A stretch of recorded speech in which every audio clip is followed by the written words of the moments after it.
যুক্তরাষ্ট্রের প্রবাসী নাগরিকদের আত্মীয়স্বজনকে ভিসা প্রদানের ওপর কড়াকড়ি আরোপ করতে যাচ্ছে সরকার। একই সঙ্গে প্রতি বছর 50,000 শরণার্থীকে দেশটিতে আশ্রয়দানের বিধি সীমিত করার পাশাপাশি যুক্তরাষ্ট্রে স্থায়ীভাবে বসবাসের অনুমতি প্রদানের হার অর্ধেকে নামিয়ে আনার বিল উঠল দেশটির সিনেটে।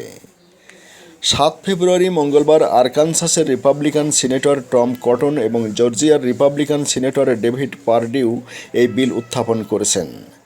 নাগরিকত্ব গ্রহণকারীরা শুধুমাত্র তাদের স্বামী, স্ত্রী ও অপ্রাপ্তবয়স্ক সন্তানকে যুক্তরাষ্ট্রে আনতে পারবেন, এমন প্রস্তাব দেওয়া হয়েছে।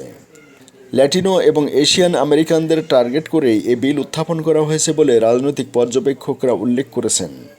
কারণ আইরিশ, জার্মান এবং ইটালিয়ানরা অনেক আগেই তাদের ঘনিষ্ঠ আত্মীয়স্বজনকে যুক্তরাষ্ট্রে এনেছেন। এই বিলে ডিভি লটারিও স্থায়ীভাবে বিলুপ্তির কথা রয়েছে। সিনেটর টম কটন এ বিলের যুক্তি উপস্থাপনকালে বলেন, যখনই কেউ ইমিগ্রান্ট ভিসায় যুক্তরাষ্ট্রে ঢোকেন তখনই গ্রিন কার্ড হাতে পান। এরপরই স্বামী, স্ত্রী, মা, বাবা এবং সেই সূত্রে ঘনিষ্ঠ সবাইকে বৈধভাবেই যুক্তরাষ্ট্রে আনার পথ সুগম হয়। এ বিল পাশের সমূহ সম্ভাবনা রয়েছে বলে রিপাবলিকান সম্পৃক্তরা আশা করছেন। এ অবস্থায় সিনেটে এ বিল পাশ হলে বিপুল সংখ্যক বাংলাদেশি সহ এশিয়ান, স্প্যানিশ এবং মধ্যপ্রাচ্যের লোকজনের স্থায়ীভাবে যুক্তরাষ্ট্রে বসতির প্রত্যাশা ধূলিসাৎ হয়ে যাবে বলে ইমিগ্রেশন অ্যাটর্নিরা জানান।